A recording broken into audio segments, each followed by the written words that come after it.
Okay, so today I wanted to go over, and I haven't watched this beforehand, so I don't even know if this is going to be worth any content here. But I wanted to go over Tulsi Gabbard and her speech at CPAC, and the reason being, as you can see on the screen, she was a primary candidate in the Democratic Party in 2020, and she's speaking at CPAC, which is a conservative party event. So I'm curious what she has to say here. Why she's talking at a what is basically an event for Republican voters, and how she goes from being according to her own words, a very progressive member of the Democratic Party to being in the Conservative Party. Sounds a little Dave Rubin-esque to me, but let's at least hear her out, all right? So here we go. Aloha. That's what I'm talking about. So much, Larry. And thanks, Matt and Mercy. And just thanks all of you for your kind and warm welcome. You are making me feel right at home.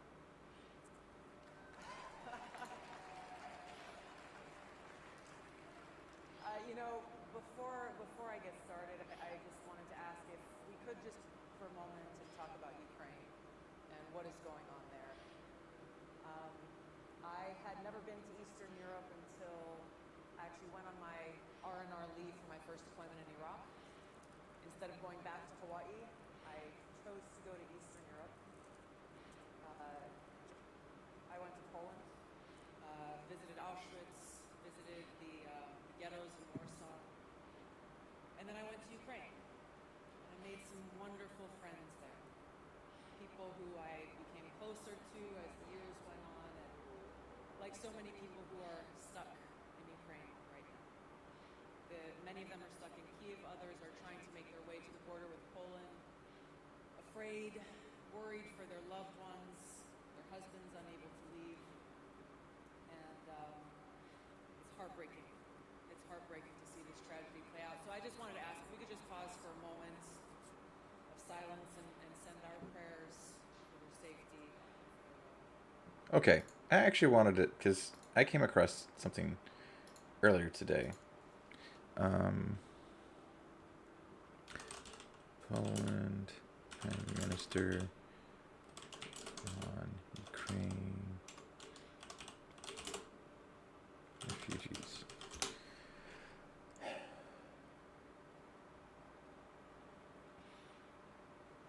Let's go over some videos. Okay, Europe's unified welcome of Ukrainian refugees.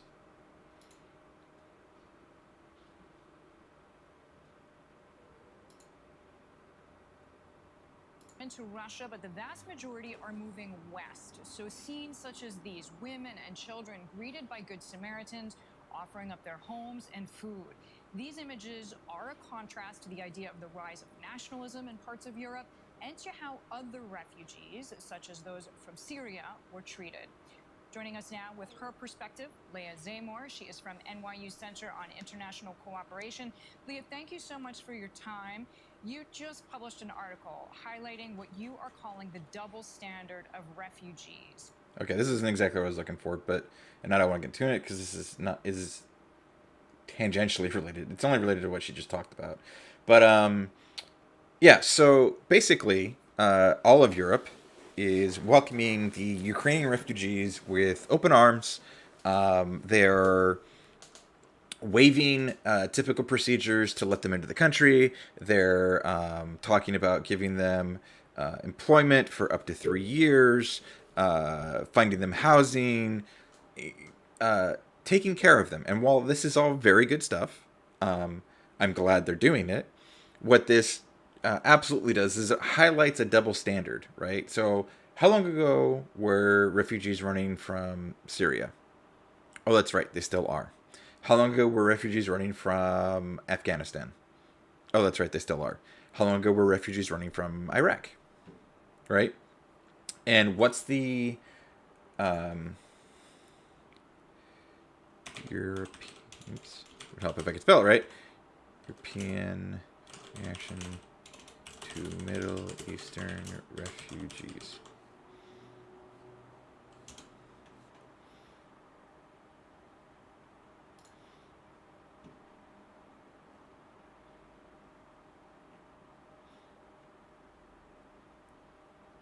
4 days ago. Now, the Russian invasion into Ukraine has displaced more than 1 million people, with millions more at risk. The European Union nations have been pretty swift in their response to the Ukrainians who are crossing over the border from Ukraine into the neighboring nations. Now, the reaction of the European nations is now pushing millions of Middle Eastern refugees who are still waiting for protection and asylum for over a decade later for a comparison of the manner in which the Ukrainian refugees are being dealt with from the manner in which refugees from Middle East and Africa were dealt with. This has also brought to fore the clear double standards and also the problem of racism while dealing with refugees in Europe. Our next report gets you the details. In a week since the Russian invasion of Ukraine, the war has displaced 1 million people, millions more at risk of being displaced. They crossed over the borders to mainly Poland, Romania, Moldova and Slovakia. In the wake of the humanitarian crisis, European nations have been swift in their response, with residents pitching in to shelter refugees and governments mobilizing aid and allowances. Ahmed al-Hariri is a Syrian refugee who is having a rather hard time ignoring the different treatment meted out to Middle East refugees by Europe. Okay, so I do want to highlight one thing here. This is absolutely playing to your emotions on a number of levels. So the first thing they're doing is they're talking to an individual, and all this footage is showing kids, right?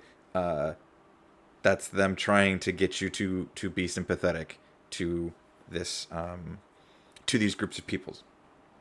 Both of them, again, to be fair, because they are showing the footage of Ukrainian kids. But you notice how the first image they showed of when talking about Syrian refugees was children.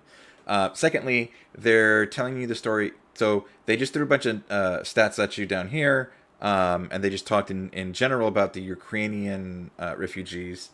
But now they're going to tell you the story of a specific person to try and paint a picture for you. We are vastly more how do I say this? We are much more easily moved by a personal story than we are statistics and figures. And while statistics and figures can convince people, and while they do paint a good picture, hearing someone tell a story of how they've been driven from their home, and all the things that this guy I don't want to get too into it. All the things that this guy would say, it's absolutely going to paint to have a different impact on your emotions, and therefore make you think about things in a different way than if they just told you how many refugees have come from Syria and how long they've been waiting, and what the process is, versus what they've done with with the Ukrainian refugees. So I just want to highlight that real quick.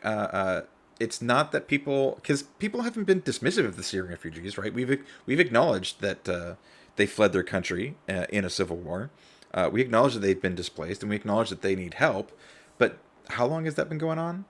How long have these people been waiting? And how many of them are there? Versus what was the response with Ukraine? And I'm not going to show it, but there's an excellent compilation of news coverage of the Ukrainian refugees and the constant descriptors of how these are civilized people. These are not people who are normally fleeing their country, so on and so forth. Well, war refugees are war refugees, right? Like, the only reason why war refugees from the Middle East are commonplace is because war in the Middle East is commonplace. Now, the and they're by proxy, there are associations being made with, the Middle East is not peaceful, when the reality is it's not the Middle Eastern countries who are waging wars, there are wars being waged in these Middle Eastern countries, which is not the same thing, so on, so yeah. Again, this is sidetracking from what I wanted to talk about, but it's very telling the different reactions to both of these situations. So anyways, let's hear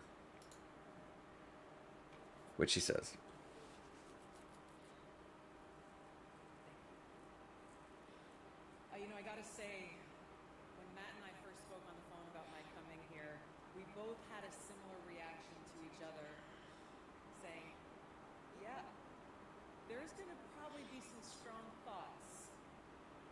that people were going to share with both of us when they find out that I'm coming here, and we both kind of, I imagined you were nodding. I was nodding, but we're like, you know what, bring it on. And they brought it on. So it wouldn't surprise you to know that on social media and Twitter, the blue check marks started lighting up, and I kind of started to see coming from the so-called progressives the usual things coming out saying. Okay, the quote-unquote so-called progressives. So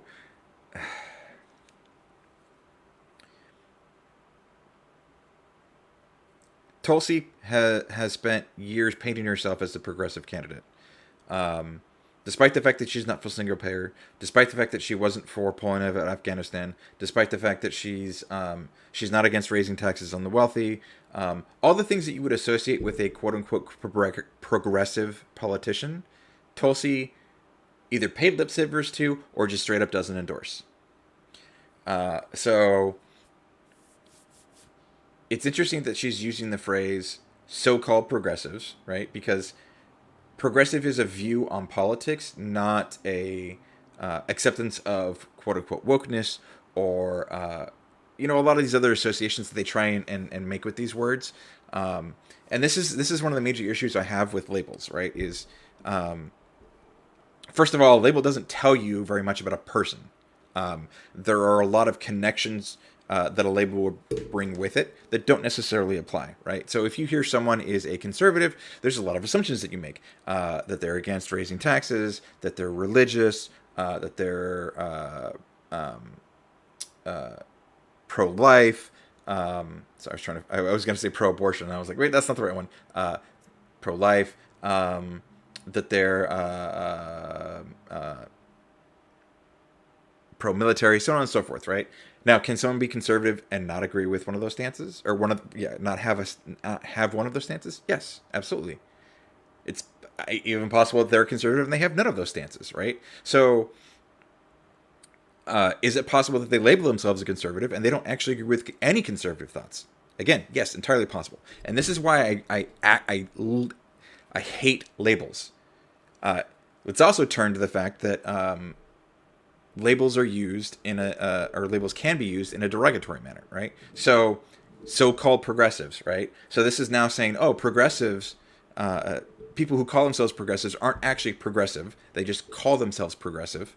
On top of the fact that socialism is a dirty word, despite the fact that when you ask the people who use it as a dirty word what a socialist policy is, they don't know. Or they say things like, socialism is bad because we don't want the government picking winners and losers. Except they already do. They're called government subsidies. They're called tax rates. They're called tax loopholes. So on and so forth, right? So, anyways. So this is why I hate labels, right? Because not only do labels not help you truly understand someone's view on any given topic, even the specific one, right? But they can be misused, and they can be boogeyman. Warped. I don't really know how to explain the second effect, right? Where they take a label, they ascribe a bunch of associations with it that aren't true, or they do the Red Scare tactic and socialism bad, right? So labels are necessary because they help us organize a very a world that we couldn't possibly understand everything on an individual basis. So labels are useful, but like any tool, they can be misused. And the problem is I think we've reached a point where labels in general, especially in politics, are just largely unhelpful at this point, because people try to use labels to demonize people rather than understanding the actual positions, because they're used to manipulate people's perceptions of things rather than understand, and so on and so forth. So anyways, back to what she said. So-called progressives but she's not going to expand on what a so-called progressive is. She's not going to name names. She's not going to explain what they say their stance is and what a progressive stance actually is. She's not going to explain that she used to call herself a progressive, and she doesn't agree with any of the policies that are quote unquote considered progressive. So like, Tulsi Gabbard is going to CPAC. She's a traitor. Hillary was right. Get her out of here. And then I started to see the things coming out from so-called conservatives, mostly directed at Matt. okay, again, so-called conservatives. Okay, well, what makes them quote unquote so-called? Is it just because they're upset that you're going to CPAC, or that Matt, whoever this Matt character is, scheduled you to come to CPAC? Like, what are their arguments? And I guarantee you the people that she's talking about that are like, what did she say? Hillary Clinton was right. Get her out of here. Okay, can you quote anybody? What did they actually say? Saying, how dare you? Don't you know she's a Democrat? Cancel her, disinvite her, lock the doors, don't let her in. While these things can be easy to laugh about sometimes, unfortunately, this kind of reaction, this kind of tribalism is not limited to social media. It is something that's happening far too often and far too common across our country. Where Okay, just to touch on this point really quickly, there's a reason why it's happening. So there's a lot of research as to what happens when an individual is experiencing times of crisis, especially existential crisis, or things that make us think about our death, our end, so on and so forth. And people tend to have one of two reactions. So they either retreat inward, and this is a I don't want to say typically a religious view on things, but it's usually about bettering yourself, or finding something to strive for in a personal sense. So this typically takes on religious connotations, like doing things that will get you into heaven, or whatever the positive afterlife thing is. And then the other action is looking at what you're doing and how that can be used to better the world around you. This is where, and this is when people typically, their reaction to this is doing things to better their community, or to set up their family for success, and so on and so forth. But what this also does is this entrenches us. So being faced with our mortality makes us dig in with our beliefs, right? Because we've already lived our life to this point with these beliefs. And if our beliefs are wrong, we've wasted that time. And when looking at our lives coming to an end, or re-examining what the impact of our lives has been, either in a larger sense, or in an individual way, this is how we're going to look at things, right? And that is what is happening now. It is majorly what's happening now. Even before COVID, things weren't great, right? Wages have been stagnating for decades. A lot of people are struggling. We've been embroiled in a war in Afghanistan for 20 years. We were fighting in several other countries. We've been dealing with situation after 2008 market crash. There's been a lot of things that have been making people look at their lives and think about the end, which leads to all of this other stuff that I just mentioned, right? So the tribalism is a reaction to a lot of people's personal situations, but also larger non-personal situations. So like the economic issues we've been dealing with for like 20, 30 years, so on and so forth. So this isn't just some phenomenon that like doesn't have a root cause. This is something that's been going on for a while. And it's not. Not only do we not know where it comes from, but we even understand why the reaction is what it is. So, if we're going to talk about the rampant tribalism, well, if you understand anything on the subject, you know where it comes from. Why are we not talking about that?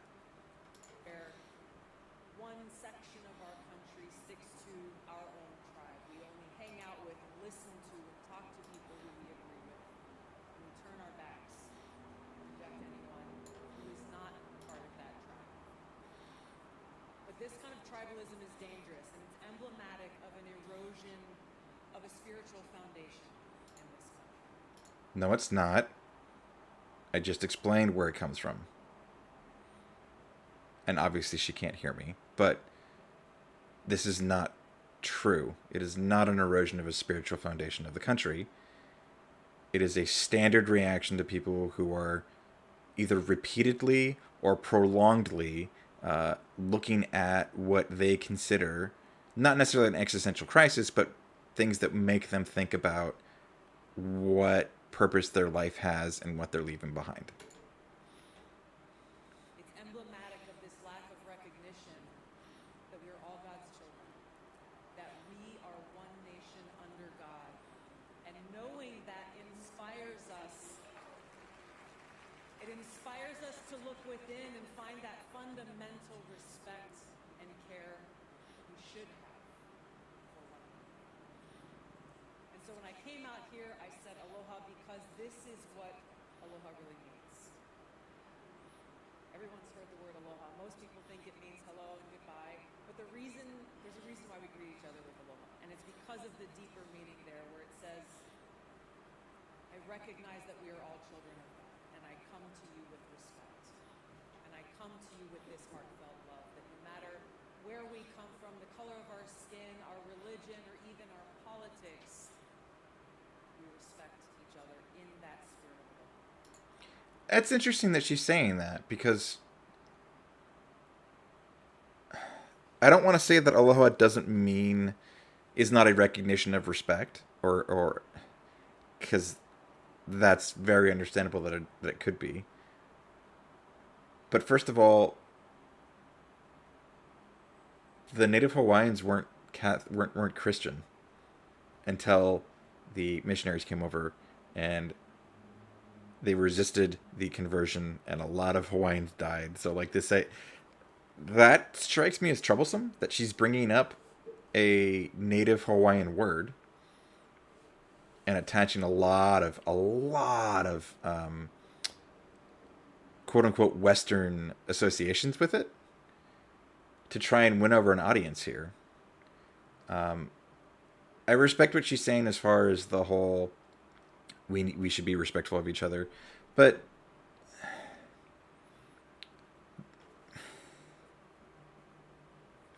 when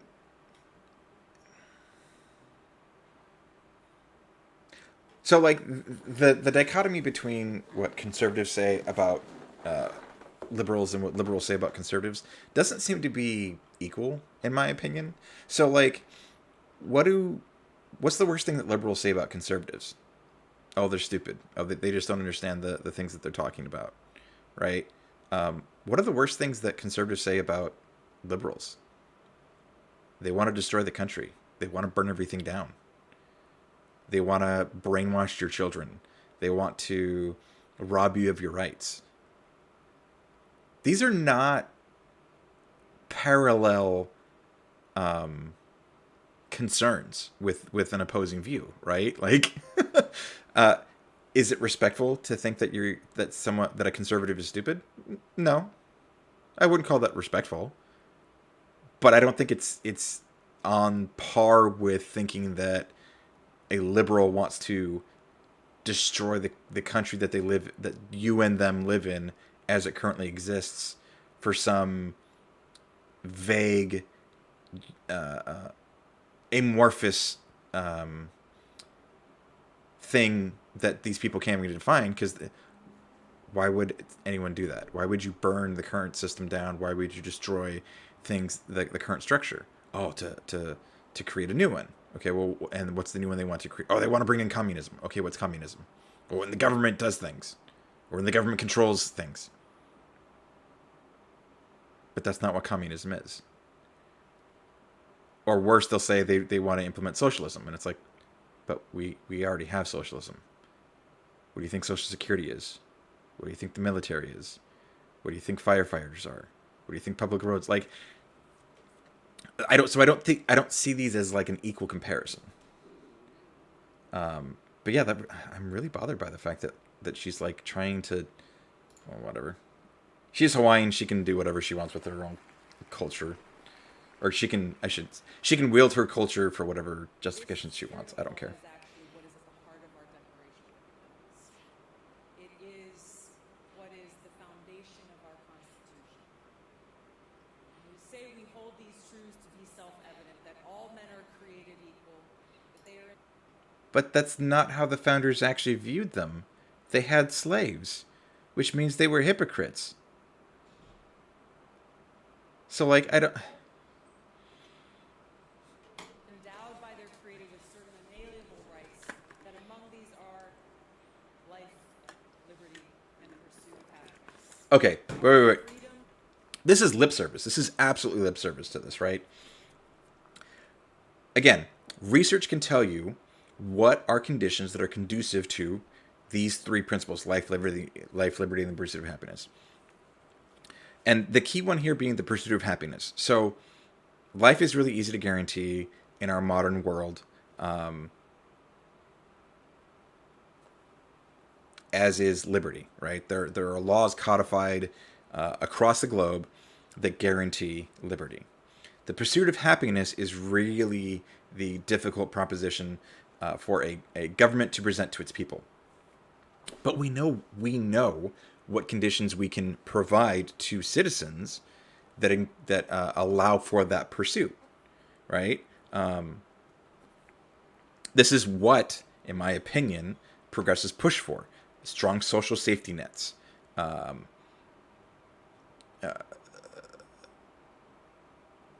government-run programs that give you access to things that you need for a quality life, like healthcare.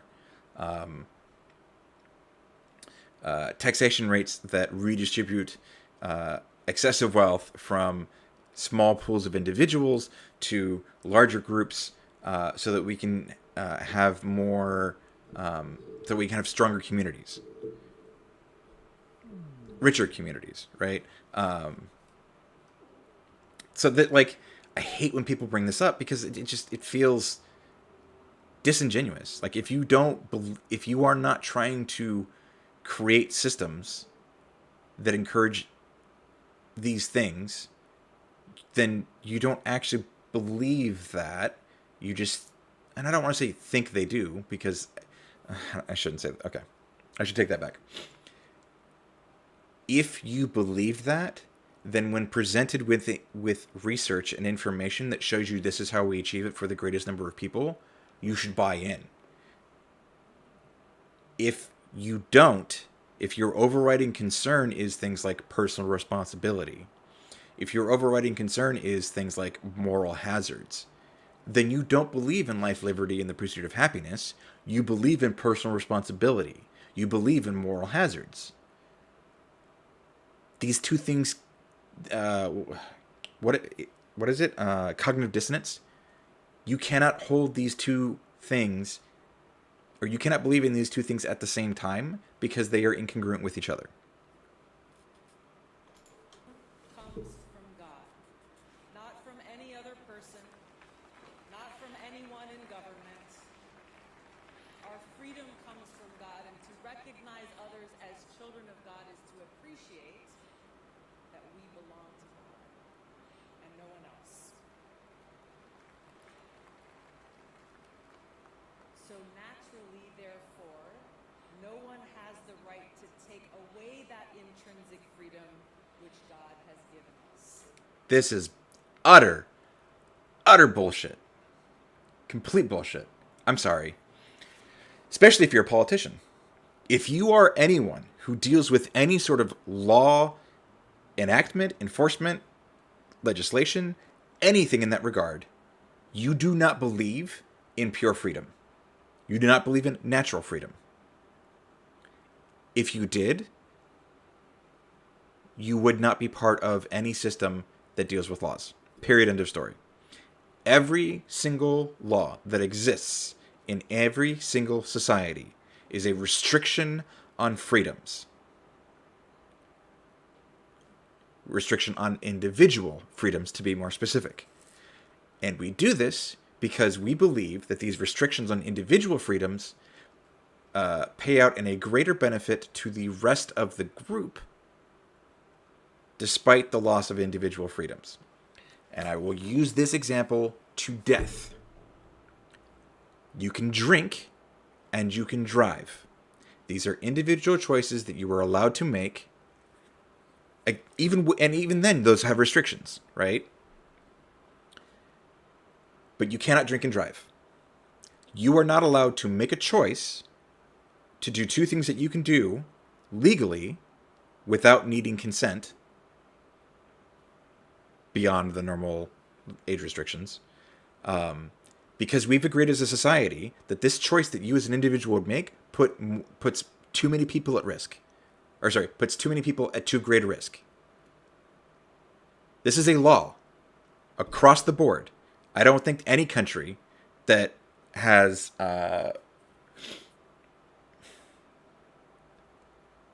abundant access to alcohol and vehicle operation allows people to drive while they're drunk.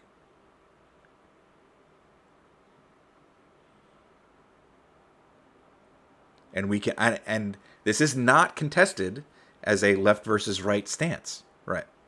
Like, I don't think anyone argues that you should be allowed to drive while you're drunk, unless they are a true libertarian in the sense that they don't believe that law should be enforced, that individual freedom is the apex of everything that we do as humans. And that's fair. That's consistent. I think it's silly.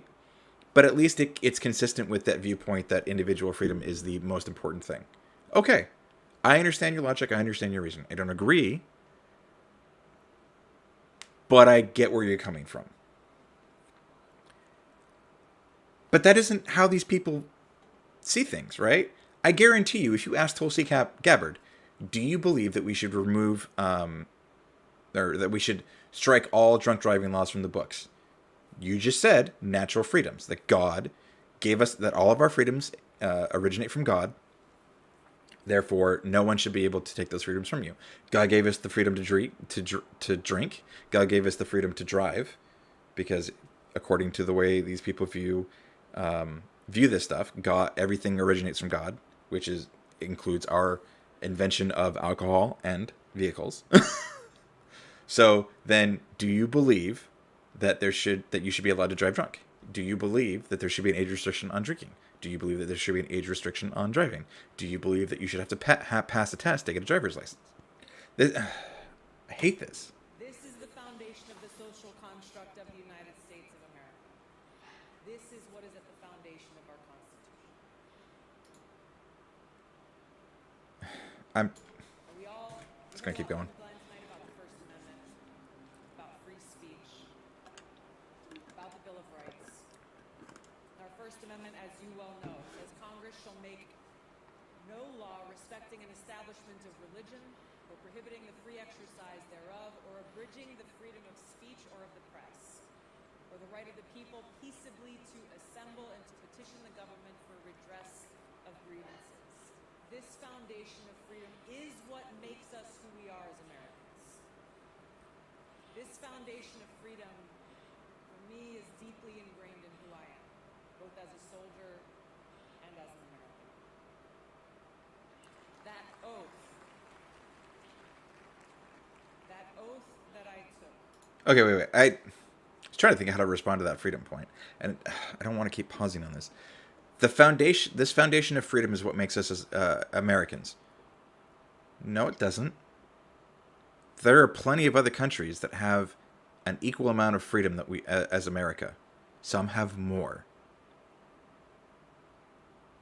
So this association with America equals freedom, That's an emotional play. They're trying, like, and this is the flag waving in the background. The national anthem being played while someone walks onto stage. These are all plays on your emotions, to especially because conservatives are so proud to be American. And this is true of anyone who's like who has a point of pride of being an American and thinking that America is the greatest country in the world. This is to play to your emotions, and it is so disgusting. Support and defend the Constitution of the United States of America against all enemies, foreign and domestic, is one that is seared into my heart.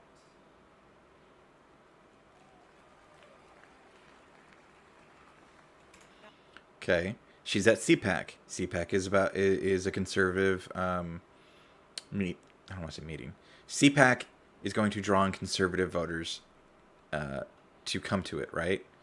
Conservatives love the military, and yes, she is a military. Or is she? She's either reserves or she served. Anyways, is she a member of the military? Yes. Is this a play to their emotions? Absolutely. Because I don't think you'd say. Would you? She could be making. Nothing she said does not also apply to Democrats, right? Nothing she said here is anything about policy. I don't think if she gave this speech, she'd get a lot of pushback from Democrats as to what she's saying here either. Now, I know we have many veterans here in the hall tonight, many who are watching from home, those of you who have worn or still wear the uniform. You know exactly what I'm talking about. Okay, I do want to be fair. I'm surprised that she didn't want. She talked about getting us out of Afghanistan, but that has felt like lip service to me. I don't think she's ever done anything or pushed for anything to actually get us out of our war in Afghanistan. So, but she's also a service member. She's served in Afghanistan. So I don't know how much of this is her playing the game of politics versus how much of this is what she and again, it's very difficult to like demonstrate that someone actually believes a thing that they say they believe, or that they don't believe the thing that they say they believe. But this always feels like a play to me when people who are not against pulling our troops out of every foreign country that we are currently in, against us playing world police, against us having a military budget that exceeds the next 10 countries combined. If you are not for those if that is not your stance on these things, I don't think you're pro troops. I think you're pro military, but that's not the same thing as being pro troops. Because anyone who's pro troops doesn't want our troops fighting unnecessarily, doesn't want money being spent on machines of war unless we're actually at war. Especially knowing, and at post 9/11, I think we've all been exposed to why why politicians are so pro military. It's because there's a lot of money in it. I'm just gonna keep going. I don't want to get bogged down in individual points. We take this oath. And like the many great Americans that we've had the privilege of serving alongside, the great Americans who have come before us, upon whose shoulders we stand, we are united in this unwavering commitment to freedom. We recognize that while we may disagree with what you say, we are willing to lay our lives down to defend your right to say it. That is freedom. Is it though? Because there are other forms of freedom too. Like not having to go broke to get a medical condition taken care of.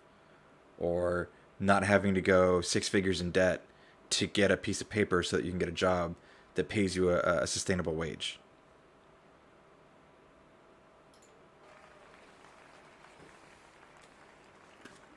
That's the core of who we are as a nation. It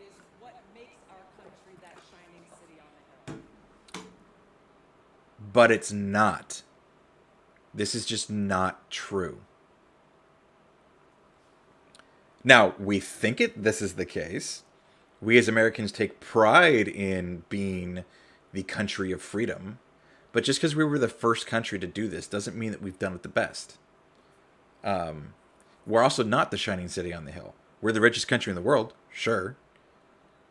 But we on some very, very important metrics, we're pretty freaking low, especially in comparison to equivalent, what is it, OECD nations? OECD nations. How many countries have better healthcare systems? How many countries have lower wealth disparity? How many countries have higher per capita incomes? How many countries have, every country has a lower prison population per capita. How many countries have greater economic mobility? How many countries have greater rates of home ownership? So on, like, we are not the shining city on the hill. And we need to stop pretending that we are, so that we can actually address the problems that keep us from being the shining city on the hill. Because, like,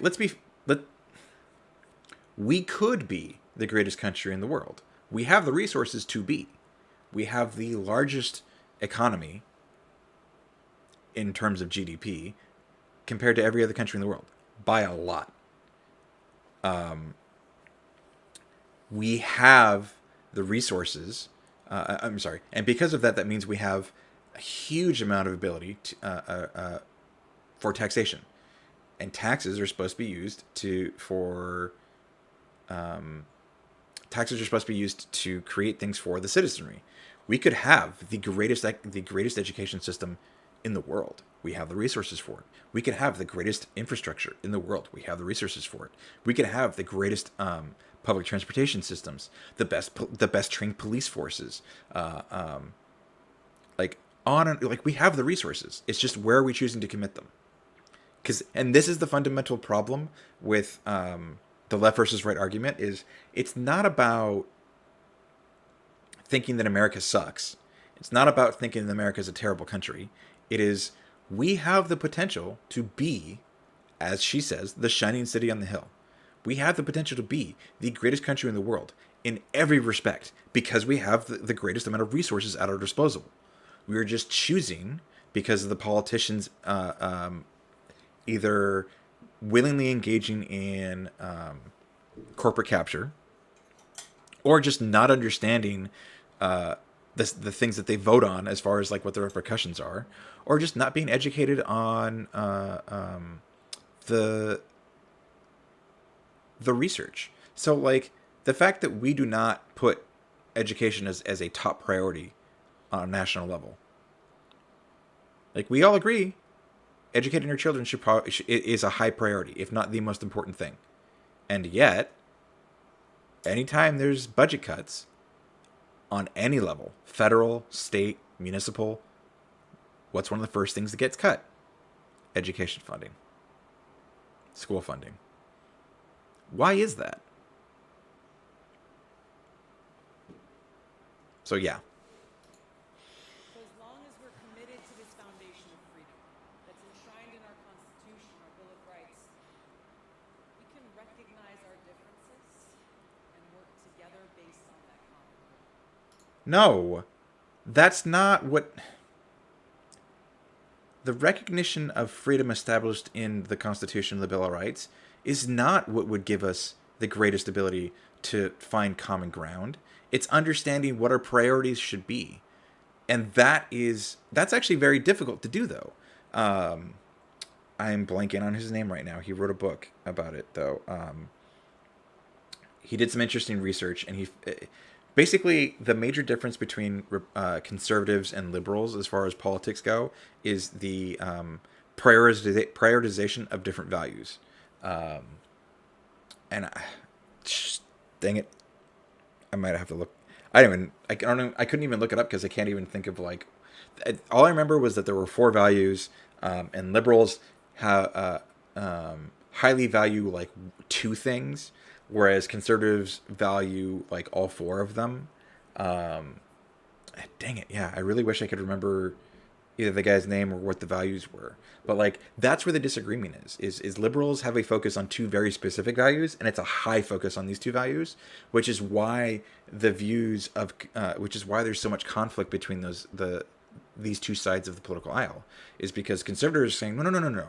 These two things are also of import, and liberals are like, who the fuck cares? Like, we need to look at just these two things. These are the only, and they don't think it's the only two things that matter. But the difference in the prioritization of these values is huge. It is drastic. That's where the divide comes from.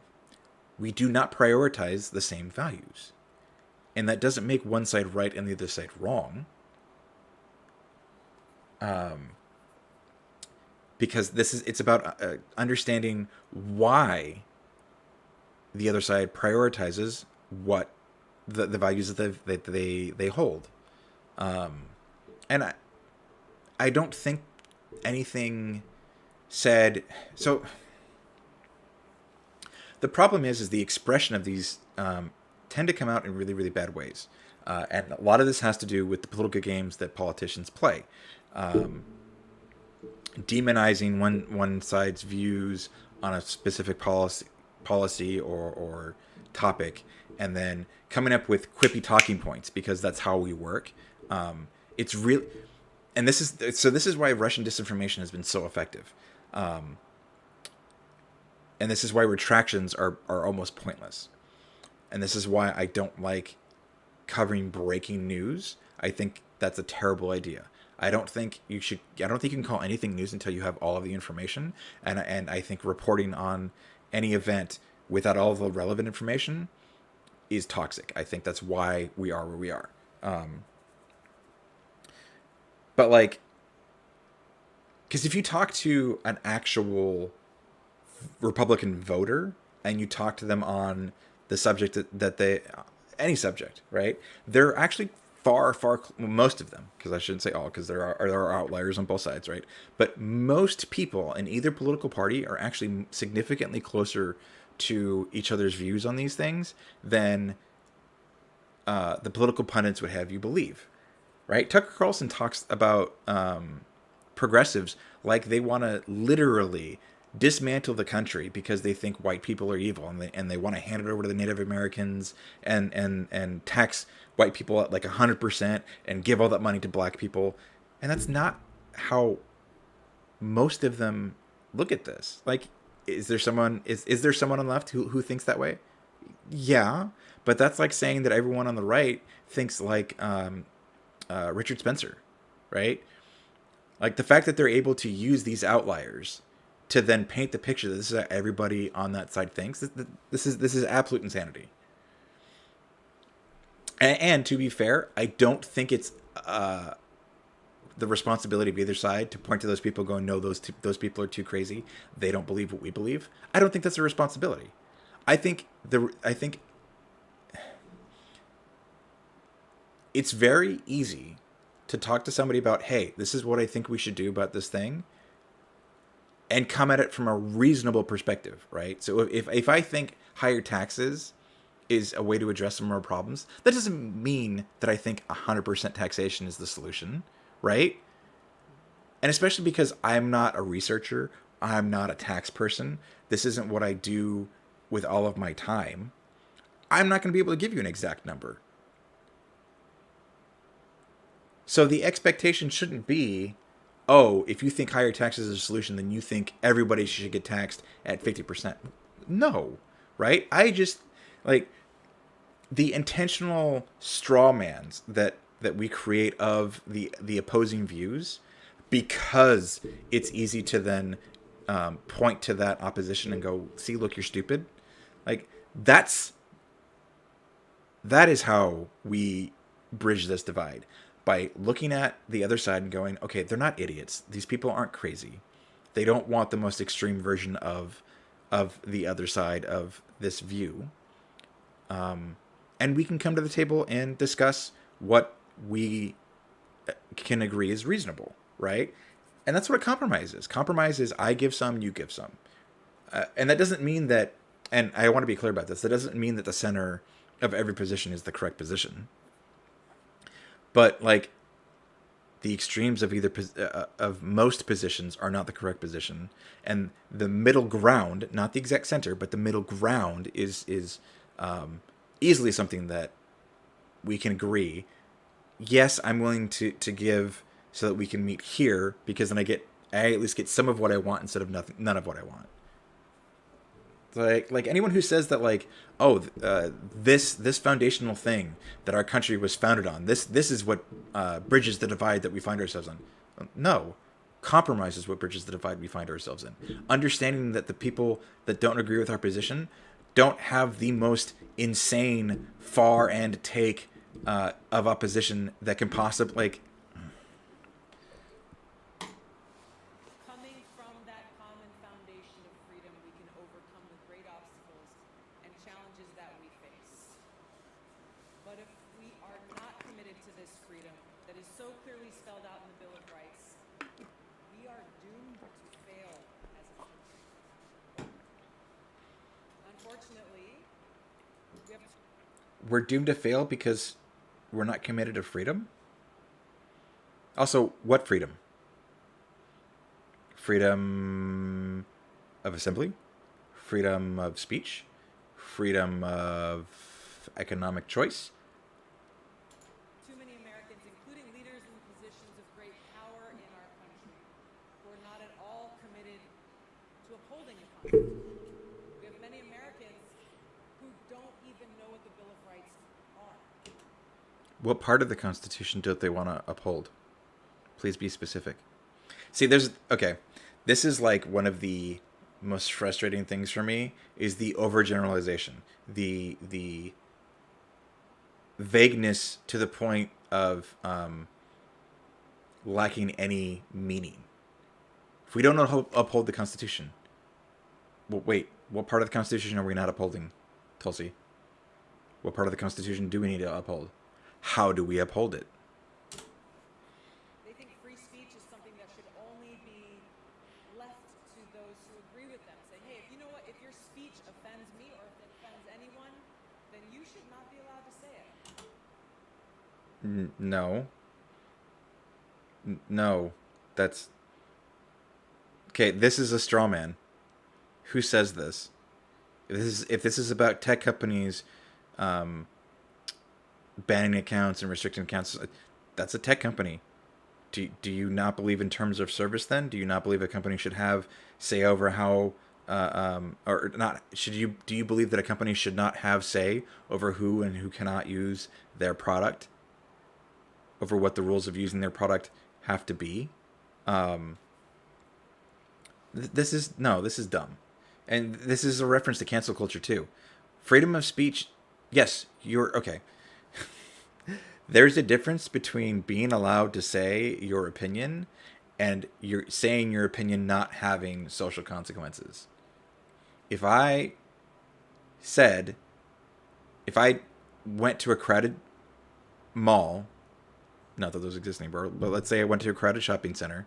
Let's say I went to Costco and I yelled something racist, that I believe that the white man is the superior race, right?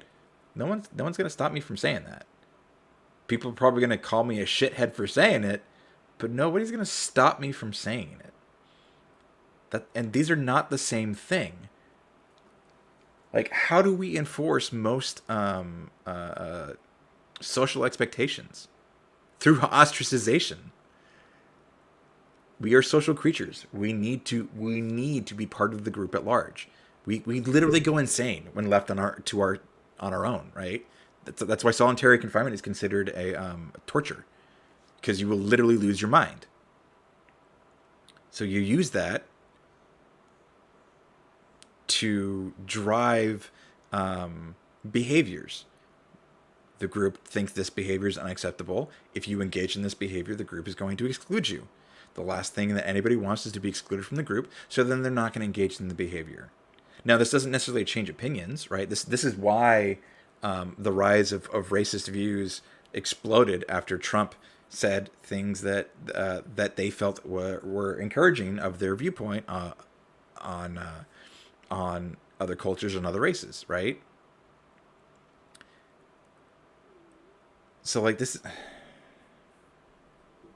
This is dumb. This is not... This is where we are as a country.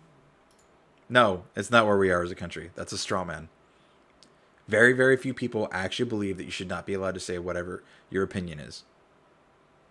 The difference is that most people think that stating your opinion has social consequences, and you should not be free from those social consequences. We have too many people in positions of power whose foremost responsibility is to protect our freedoms and uphold our God-given rights, and yet they are the ones who are actually trying to take these rights away from us. No, that is not what a government's job is not to protect your freedoms. A government's job is to protect you. If a government's job was to protect your freedoms, there'd be no laws. And a government's job would be to limit the amount of laws on the books.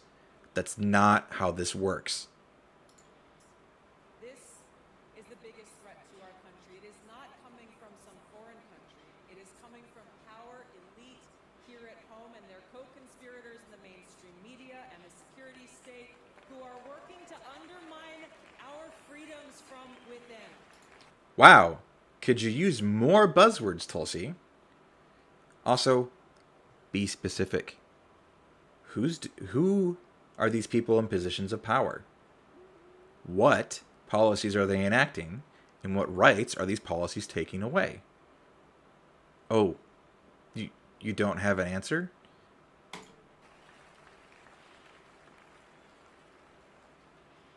Not just the latest strategy and tactic that they're using Oh! Shit, I spoke too soon. is to try to undermine our free speech by taking it upon themselves to say they've got the responsibility to protect us from so-called misinformation. Okay, but as I just explained, one of the major issues with, I just realized I didn't explain it. So one of the major issues with retractions is once something is stated, it's very difficult to get people to accept information that either disproves that or demonstrates that that was false, right? And this is why Russia's disinformation, because this is not the same thing as misinformation, but this is why Russia's disinformation campaigns are so effective. Because the goal isn't to come up with a credible story. The goal is just to create doubt in the true story. Because those are actually effectively the same thing. If you don't believe the truth, it doesn't matter if you believe the lie, because you don't believe the truth.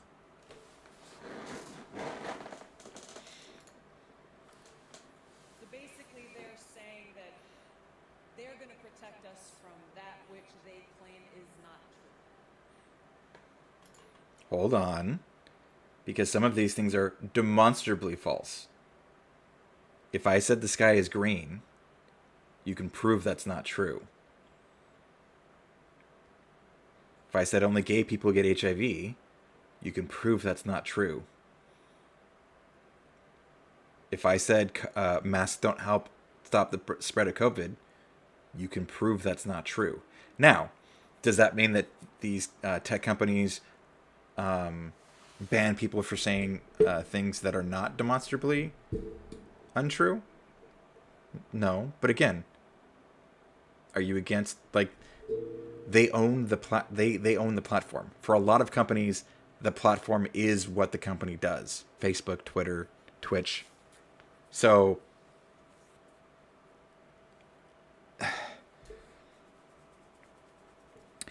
unless you're against companies having the right to limit who uses their product for whatever reasons they choose,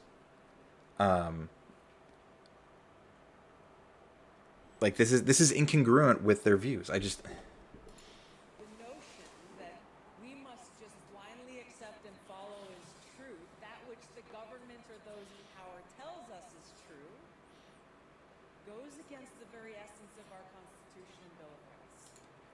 wow. That's not true at all.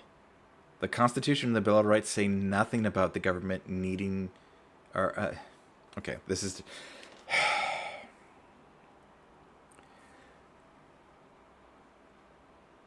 The government is not requiring that people go along blindly with what they say. There's a reason why the CDC uses statistics, data, research papers to then come to a conclusion, and then they say that in conclusion and then tell you, here's where you can find the evidence that we used to reach that conclusion. This is why there was so much what's the word I'm looking for? This is why so many people were upset when the CDC changed the restrictions from 10 days of quarantine to 5 days of quarantine, because they didn't cite the data that they used to come to that determination, which is also why people thought that this was strictly a companies exerting their influence over the CDC to get this thing changed, because right prior to that change, there was an airline CEO who had publicly stated this is what he wanted. I think it was on Twitter. And then a few days later, they changed their policy to that exact thing. Like, no. The expectation is not that you follow blindly. That's why they tell you, here's how we came to that conclusion. Now, if you follow without listening to why they came to that conclusion and then examining that, then yes, that's your fault. But no government agency is doing that. Or at least not. This is, of course, in reference to COVID shit, because she's at freaking CPAC, and there's no way if she's talking about freedoms and limitations, then she's talking about mask mandates. Like, there's nothing else that this applies to. And again, that has nothing to do with the Bill of Rights and the Constitution. The Bill of Rights and the Constitution says nothing about government's role in explaining or because this, oh god, this is really hard to parse, because she's conflating like six things here. So you know what? All I have to do is I've already made my point, right? She's saying that the expectation is that we just follow the government blindly, and then the government is then enacting laws that take away your rights if you don't just do what they say. Okay, except that's not true, right? And the idea that the government is trying to limit people's rights with mask mandates, and that this is all a grab for power, then why is it that they keep trying to pull these mask mandates back? This is what, like, the 8th attempt to lift mask mandate restrictions? Like, this isn't even a straw man position. This is a boogeyman position. This was created as a resounding rejection of the reign of kings and churches and authorities. There's a reason the preamble of the Constitution begins with, "We the people." Okay, except again, the founders didn't do this because they actually believed in freedom for everybody, or that these things applied to all men. And we know this because of two things. One, they had slaves. And two, the only people who could participate in their new quote-unquote democratic government were landowners. To own land, you had to have a decent amount of wealth in that era. So no, this is a major twisting of historical facts. And this is freaking founding fathers worship. Like, no. History tells us that none of what you just said is fucking true. There's a reason our Declaration of Independence says that to secure these rights, governments are instituted among men, deriving their just powers from the consent of the governed. Okay, but they wrote that and then didn't allow people who didn't own land, who were governed by these laws, to have a say in how those laws were made. So they're hypocrites. It's almost like they said these things, or it's almost like they wrote these things down to justify their version of government so that they could exude the influence and power, so that they could write the laws to benefit themselves rather than the king writing the laws to benefit himself. This was literally just them taking power and being willing to share it among each other, because that's the only way they could take it from the individual guy who had it at the time. Why is it important that we say these words?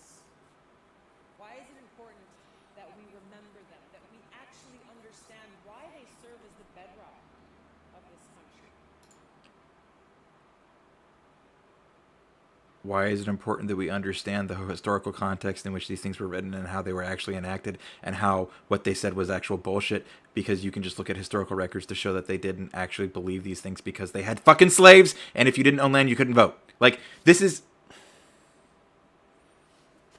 so easy to disprove. And like, again, I'm a nobody. I just listen to this shit for fun. This is not my job. I don't get paid to do this. And yet I know these things and she doesn't. Plus, it's not even about knowing these. Like, well, I guess the other part of the problem is like you have to make connections. So like, I guess in that sense, not everybody can do that. But like, this is easily provably false. Like, I just explained how this isn't true. The reason why it's important is because in defiance of the Constitution, we now have leaders in our government working with their mouthpieces in the mainstream media and big tech, doing exactly what our founders rejected. They're doing so backed by the most lethal force on earth, as they appoint themselves as the sole authority and voice of truth. Okay, so then you're for demilitarizing the police. You're for cutting the military budget. You're for universal health care. Because then the CDC doesn't need to tell you what to do. You just go to your doctor and you listen to your doctor. Which, by the way, that's another thing, right? So, like, what the CDC is going to say, one of the major problems with, like, medical advice is there's... what's the breakdown? Shit, I forget. So basically, it's like research at the very, very top, and this is the broadest thing, and it's like, okay, this is what tends to work. And then there's clinical, which is like, okay, now we're testing it on actual groups of people, right? And then there's individual. And the problem with individual medicine is there are plenty of people who do not react to medicine the way it shows up in clinical research and the way it shows up in like the research section of medicine, right? Like the research section of medicine is like all theory, like how do we know how like a standard biological reaction is to this medicine or this medicine or this treatment or this treatment. And then the clinical is, okay, now we're going to actually try it on people. But again, you have to, like to get confirmation this does or doesn't work, you have to try it on a bunch of people. So, but within clinical trials, there are people who it doesn't work on, right? So the best way to deal with anything medically is to simply make sure everyone can see a doctor as consistently as possible, because this is all individualized anyways. Of information. They get to decide what is true and what is false.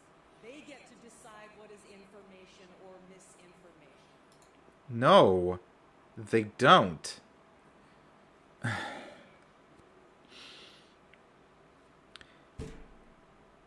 If I can point to not a study, because there are studies that are eventually proven false. If 99.99% of the medical community says this is fact and this is information and this is misinformation, I don't give a fuck what the government says. But the government is saying, okay, well, if the medical community agrees this is information and this is misinformation, then we are telling you guys, hey, by the way, the medical community says this is information and this is misinformation. But the medical community has no ability to affect things like social media, right? The medical community doesn't write laws about what social media should and shouldn't be allowed to say about medical topics that can affect people's health, which can literally kill people. So then the government says, okay, well, if this community agrees this is how it works, then we're going to say, all right, well, these are the things that this community says are true, and if you're saying they're wrong, well, so like this isn't the government just deciding what's information and what's misinformation. It's looking at experts who are saying this is information, this is misinformation, and then passing that on to other groups because they can't be influenced by, like, oh my god, this is so frustrating. And they expect we the people to just blindly accept and follow. No! No, they don't! This is what... Any policy that the Biden administration has enacted in regards to COVID has been done with citation from CDC studies as to why this is the most effective method of dealing with it. Every single time. This is not the government just choosing willy-nilly, this is the thing we're going to do. It's, hey, experts, how do we handle this? Oh, that's the best way to do it? Cool, that's how we're going to do it. That would be like if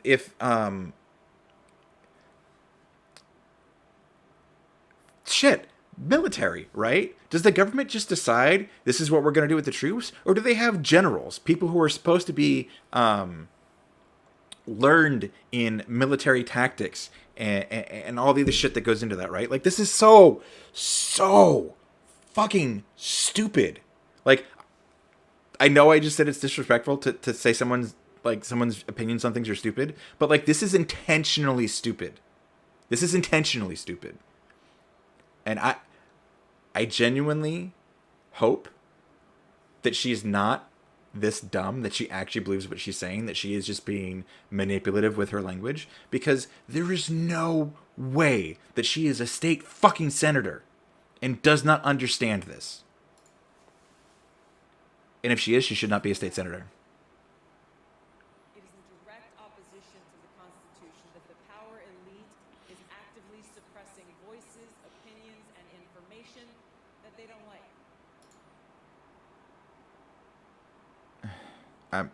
I can't.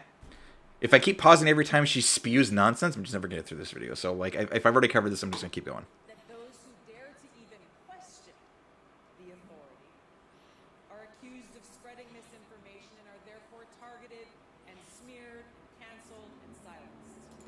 Okay. Did we pay attention to the words she used? If anyone even dares question the official story, they are targeted, smeared, canceled, and silenced. Okay, so then no one on Twitter is saying that masks don't work and that the vaccine isn't 100% effective. Oh, what's that? There are plenty of people saying on every single social media platform that masks don't stop the spread and that vaccines aren't effective. What was that? You lied, Tulsi? See, like, the fact that she is literally at CPAC saying this, that the government isn't correct, proves that she's full of shit. If you can be up here on stage talking, Tulsi, on this matter, you're lying. You're wrong. And you're lying to people who think you're telling the truth, to rile them up against a government that is not doing what you're saying they're doing. This is why we have problems. Not because we disagree, but because people in positions of authority will lie, will exaggerate, will find every possible emotional and mental manipulation they can to gain power, instead of doing what they're supposed to be doing, which is looking out for their constituents, doing research, and understanding what is the best policy to take care of the people that they represent.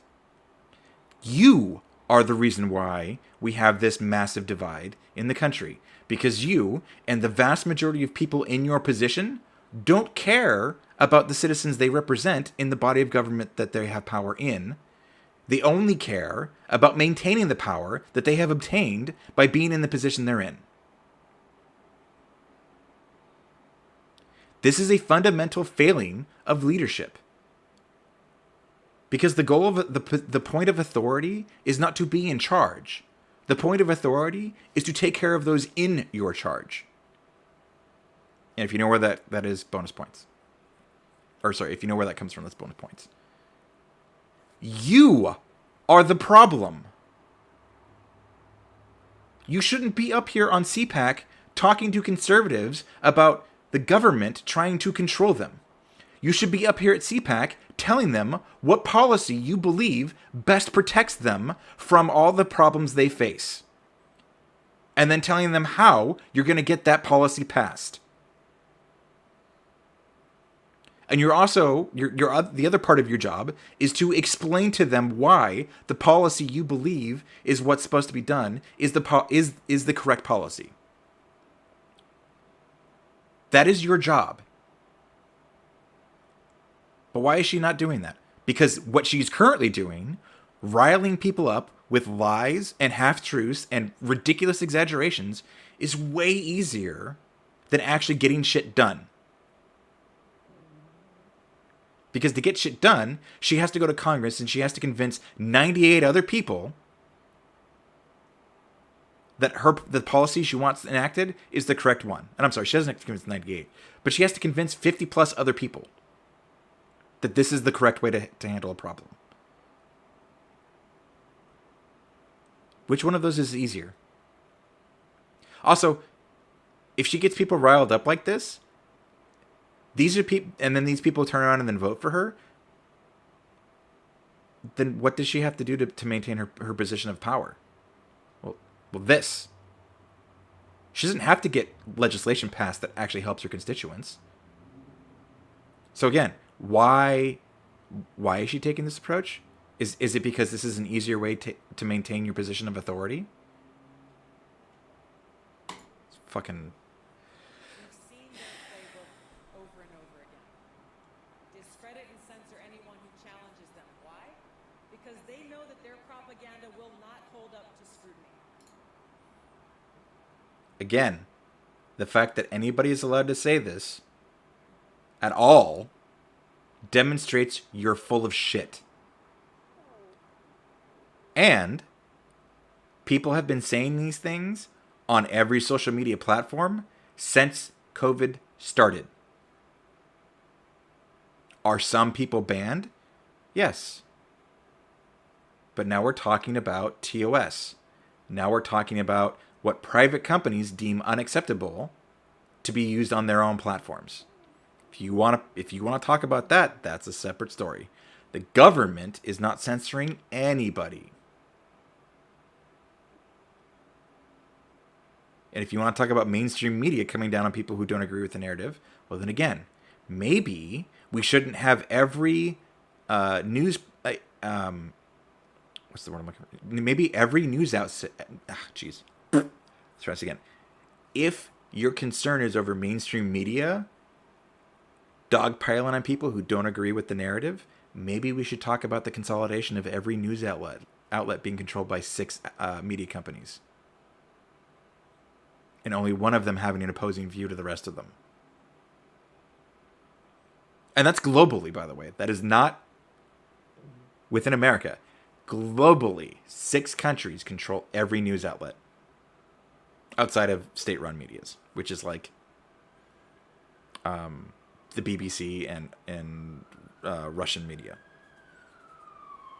So... yeah, this isn't the government silencing people. These are private entities silencing people. Funny how she doesn't bring that up, right? Well, actually, okay. No, even worse than that. Because she says the mainstream media.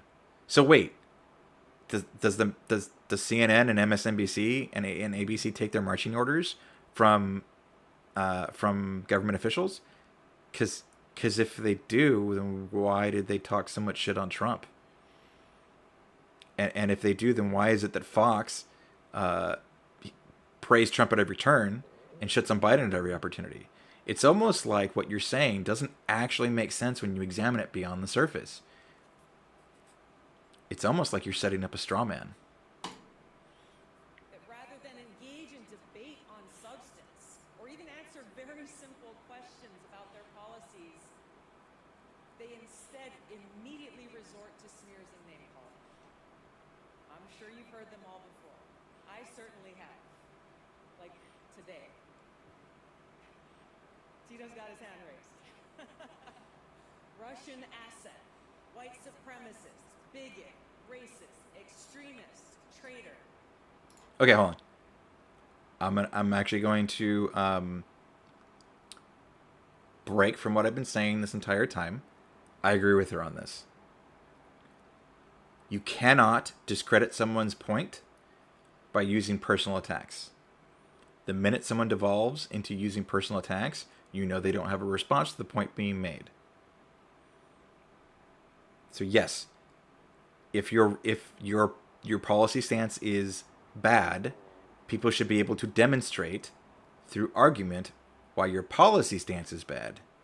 Not because you're owned by Russia, not because you're a paid shill.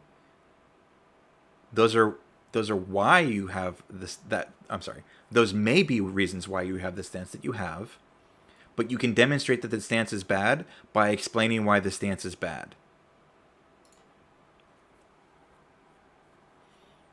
But what's even more dangerous than this threat of being canceled is the federal government wielding its power and might to punish those who dare to question or disagree with them in their policies. Oh boy. To give you one example, Oh my god. Okay.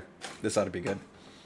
if you go on DHS.gov, you'll find Biden's Department of Homeland Security summarizes the 3 factors that led them to declare that we are in a heightened state of a domestic terrorism threat. The first of those 3 factors is, quote, the proliferation of false or misleading narratives, which sow discord or undermine public trust in U.S. government institutions. Wait. But that is important. Because what are U.S. government institutions? That's the police. That's firefighters. That's the library. That's public services like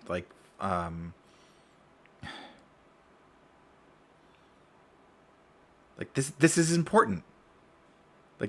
That is a reason to increase the.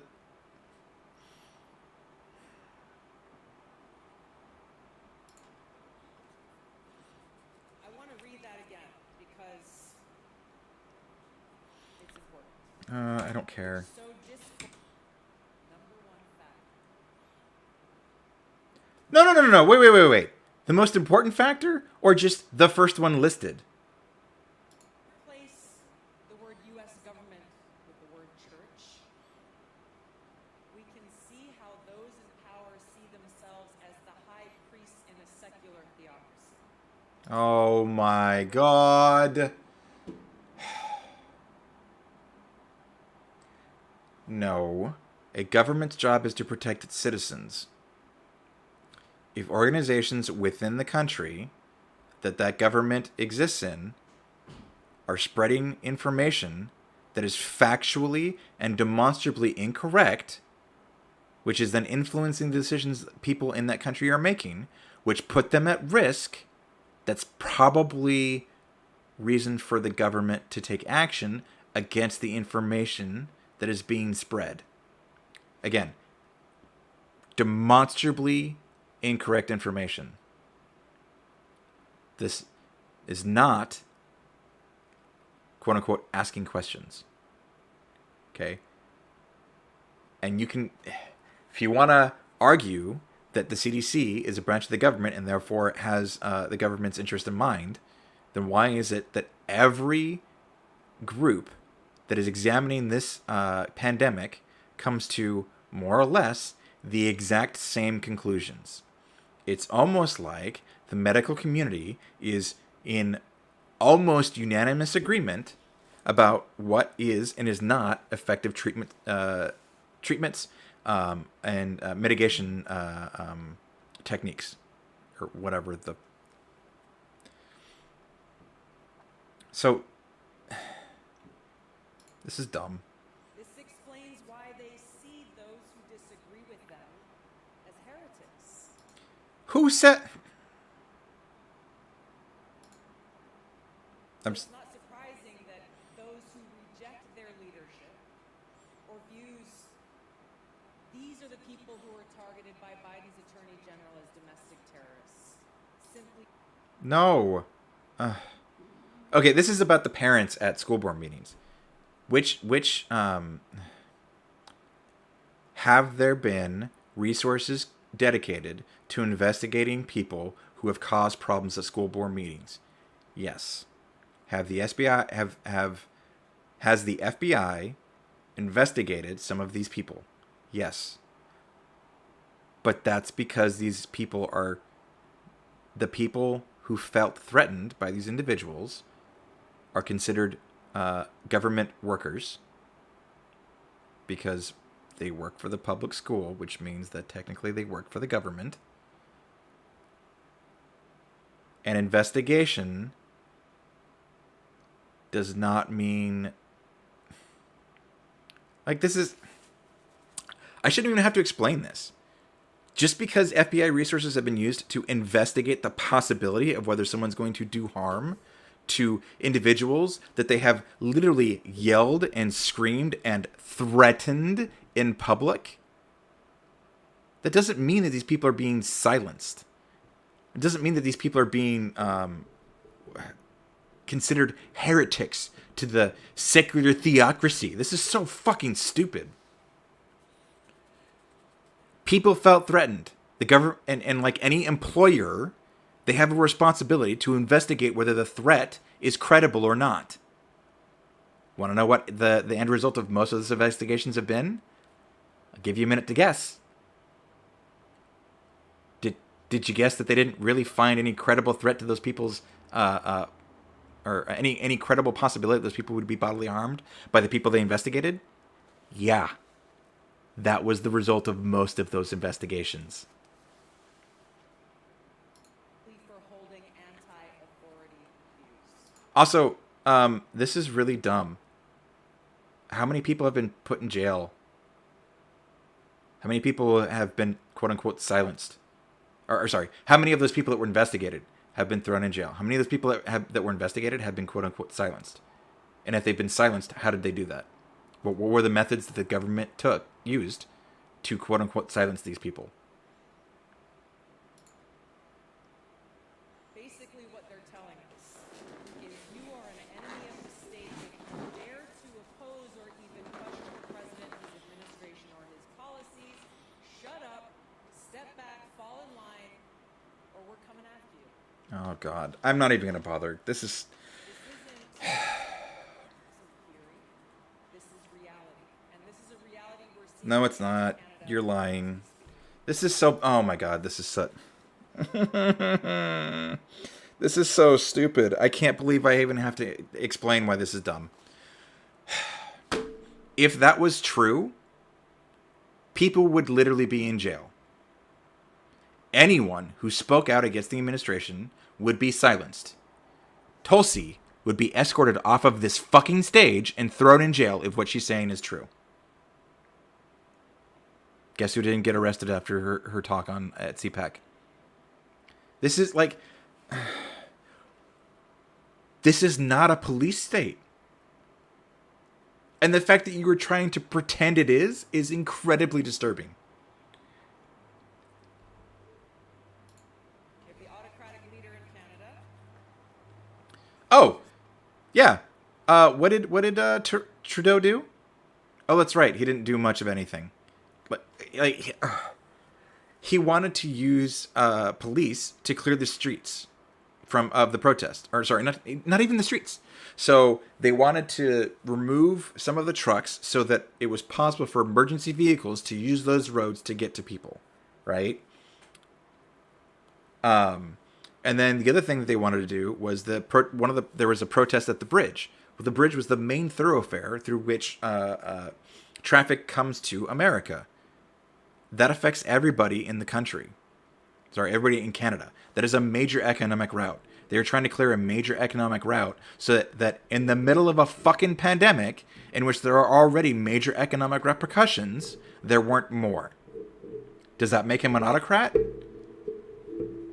I don't think so. Do I agree? Like, that's a tough line to walk, okay? I can understand the whole, like, well, they're protesting because it has economic impact. Okay, I get it. And the same way that, like, them being on the streets and blocking emergency services is part of why they're protesting, right? Like this like BLM caused the same problem. Okay, I don't think that like that is a gray area, because I can understand and I get that it has impact, but and personally what I think that should I think the goal of that should be to bring people to the negotiation table. That you do it to get their attention, and then once you have their attention, you bring them to the table to discuss how we resolve this, so that you can stop blocking emergency vehicles, so that you can open up economic routes, trade routes, so that the financial impact is limited, right? Like, I get that. And I do think that Trudeau's government should have met with these people to discuss how they can resolve the situation. The problem is, what were their demands? Their demands were a reversal of all mask mandates, rehiring of everyone who lost their job because of non-compliance with the mask mandates, and then I forget what the other thing was, right? So, like, if the point is to bring them to the negotiation table, cool.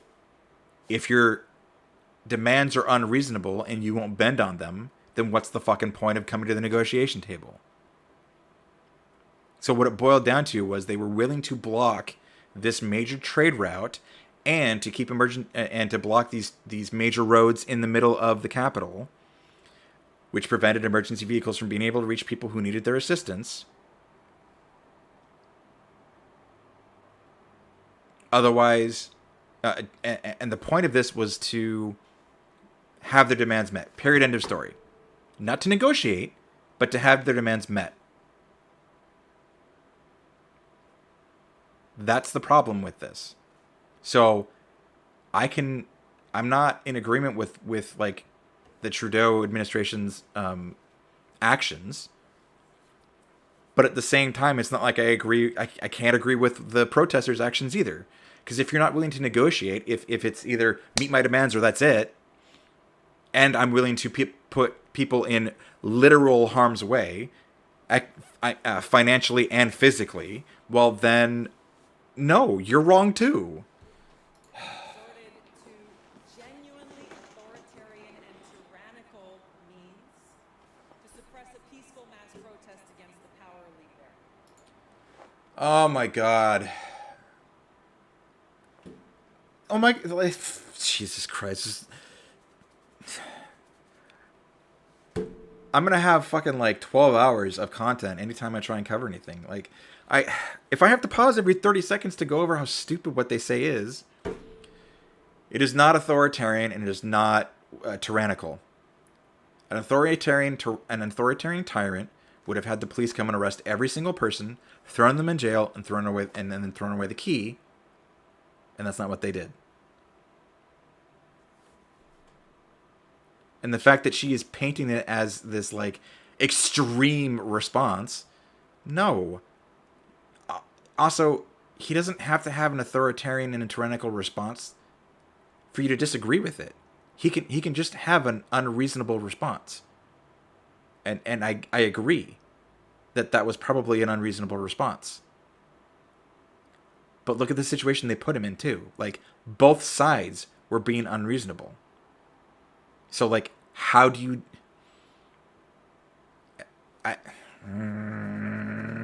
No fucking nuance in anything being said here. This is so...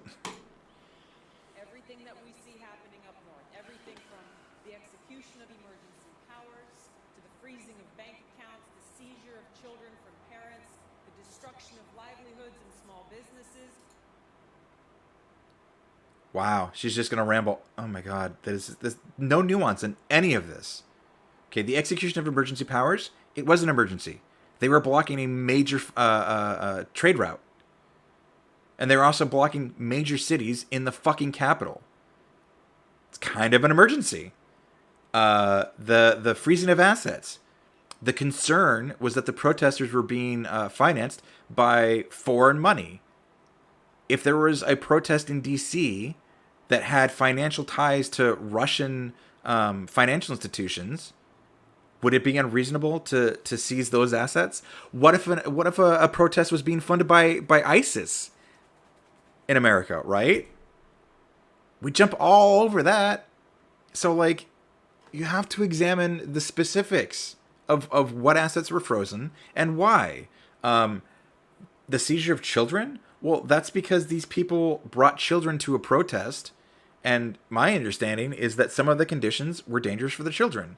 Because the trucks were running, there was all these fumes in the air, which are dangerous for kids. Because there was like, what, 400 trucks? It was also super cold. These kids could have been at home instead of out at this protest.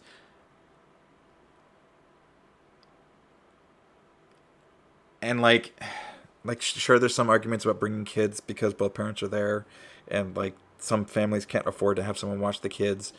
But then, and I don't want to say that like if you can't afford to go to a protest, then, or if you can't afford to have someone watch your kids, then you shouldn't be allowed to protest. Like some of this is like, but this is way more nuanced than just seizing children, right? And then what was the last one? All of the children from parents, the destruction of livelihoods and small businesses. What livelihoods and businesses were destroyed? The truckers? Oh, you mean the ones that didn't comply with the regulations?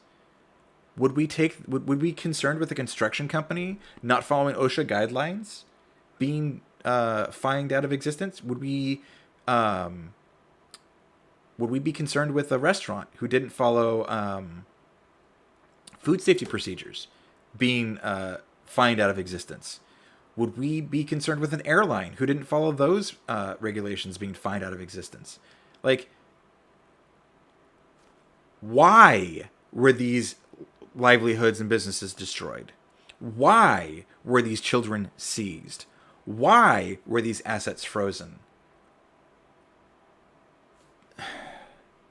All of these things could happen here. Again, why? It's not enough that it... okay, and this is the using a worst case scenario to then argue that nothing should be done or that something should be done, despite the fact, like, this is the trans stuff, right? Oh, it's possible that a trans person would rape someone in the bathroom that they're not supposed to be in. Okay. But non-trans people already do that. Also, trans people are more likely to be the victim than the perpetrator of rape. Also, like, on and on and on, right? And trans women have an unfair biological advantage in sports. Okay. So then no biological advantages are allowed? So someone with like high testosterone levels shouldn't be allowed to compete? Someone with long arms and long legs shouldn't be allowed to compete? Someone with increased lung capacity shouldn't be allowed to compete? Like, where's the fucking line, right? You have to talk about these things with nuance.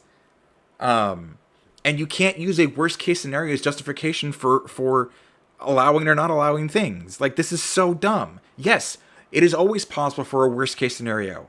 What is the likelihood of that worst case scenario?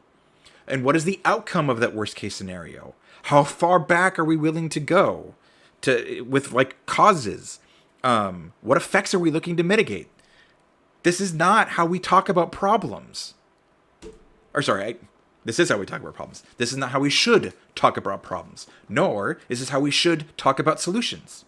So the question I ask myself in confronting all this is, what are they so afraid of? Who are they afraid of? Oh my god. And now okay, this is fucking great. She's absolutely playing into American fears of government.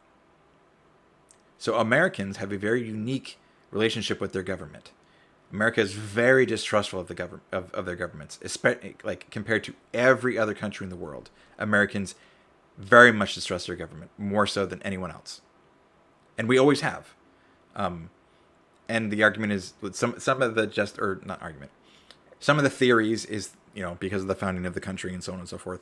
But regardless, Americans have very, very little trust in their government.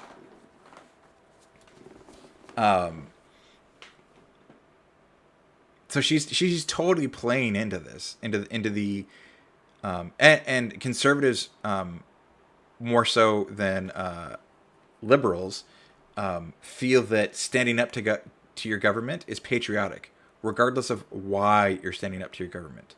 Like, they believe that it is your patriotic duty to stand up to your government when you believe your government is wrong, regardless of how many people agree with you. Which, by the way, that's not how democracy works. If more people agree with the government, okay, actually, because that's not, yeah, no, well, even in that case, if we live in a democracy and the majority of people either want a thing happening or are okay with a thing happening, that's probably what should be happening. Unless you can draw an actual, like, moral, not even moral, if you can point to an actual ethical reason why this thing shouldn't be happening, like segregation, like slavery, sure, then maybe you have a leg to stand on. But the point of democracy is majority rules. If we didn't believe in majority rules, we wouldn't have a democracy. We wouldn't want to be run by a democracy. So, like, the cognitive dissonance here.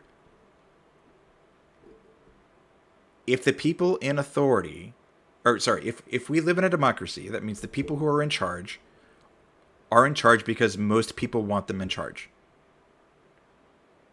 And if most people want them in charge, they likely agree with the policies that they're going to enact. If you don't agree with their policies, you vote them out of office. You don't get to bully them into doing what you want, because that's what voting is for. That's how you express your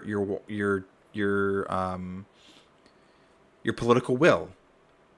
And then if you don't win if you don't win through voting, you then make it then the next step is to campaign to get more people to agree with you so that next time your vote wins. When we stop following this process, then voting doesn't fucking matter anymore. You know the answer. It's simple. They're afraid of us. Oh my god, this is so stupid. They're afraid of a free people. Okay. They're afraid Yep. of a free society. Yeah, sure they are. Oh my god. I believe that Thomas Jefferson was thinking about these cowardly, fearful leaders when he said they prefer the calm of despotism to the boisterous sea of liberty. Oh my They're god. afraid of freedom that empowers each and every one of us to seek the truth, to speak freely, to question their decisions and their authority. Okay, hold the phone. Hold the fucking phone.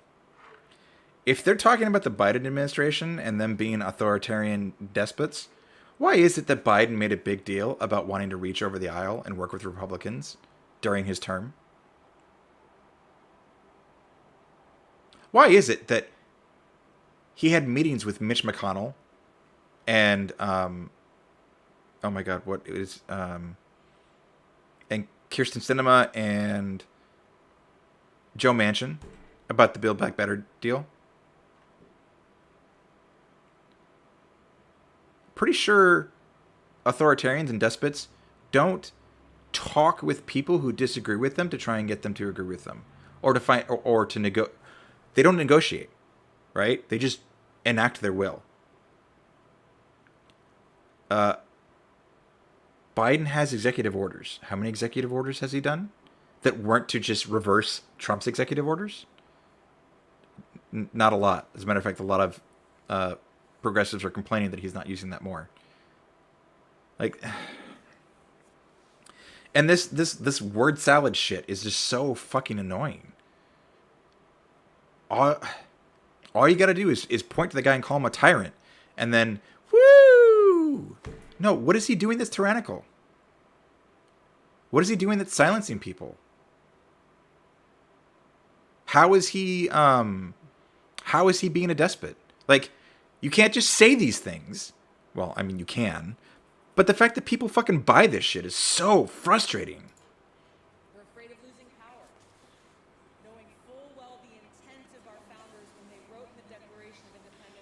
governments are instituted among men, deriving their just powers from the consent of the governed, and that whenever any form of government becomes destructive of these ends, it's the right of the people to alter or abolish it and institute a new government.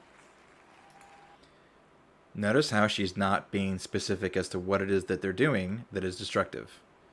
Also notice how she keeps calling back to the Constitution to justify these points. Okay. Can you quote anyone from this century as to why these things are bad? Can you explain what policy that they're using, can you explain what policy it is that they've passed that's bad and why it's bad? Do you have anything other than fucking vague platitudes, callbacks to the fucking founding fathers in a country where we worship these people as gods for some stupid reason? This is so empty and hollow and pointless. There's no nuance, there's no specifics, there's no citation, there's no demonstration, there's no explanation. It's just, oh, he's bad. Why is he bad? Well, because authoritarian, other buzzword, other scary word. Okay, what has he done? Oh, he's done vague thing. A government of the people, by the people, and for the people. Which is what we have. Biden won the presidential vote. I don't like him, but those are the rules.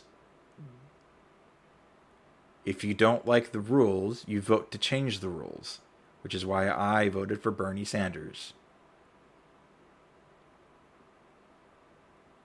I'm just fucking done with it.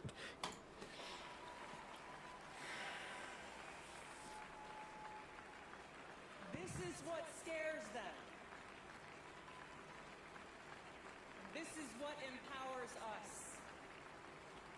I would just like to point out, this is incredibly telling. This is what scares him, and this is what empowers us. You've said nothing of substance. You haven't pointed to a specific policy. You haven't pointed to a specific effect of a specific policy.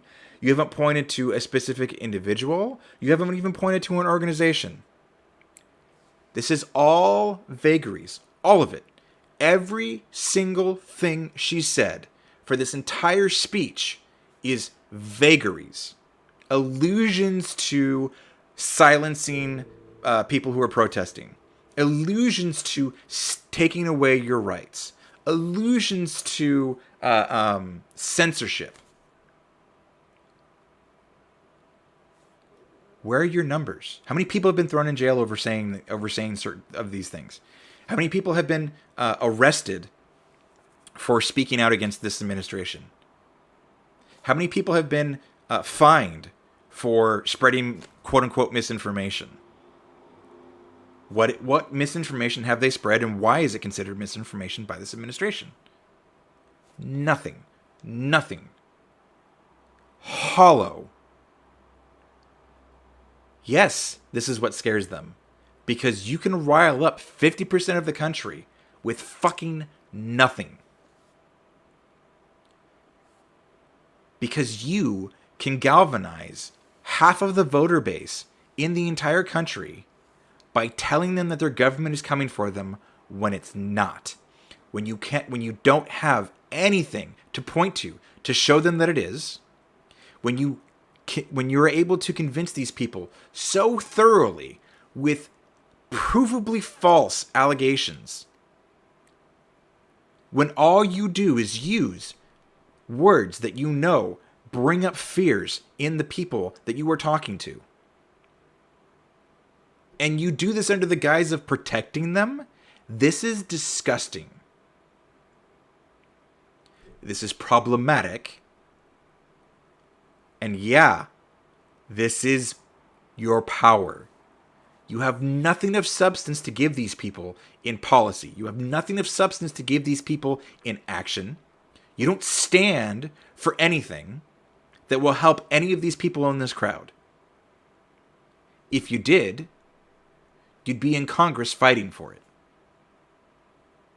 If you did, you'd be campaigning on it. Nothing she has said means anything.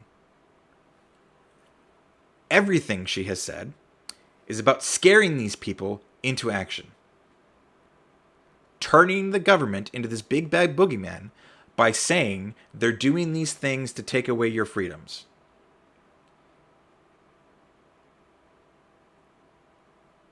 Despite the fact that you can point to the fact that she is on this stage as proof that she is full of shit.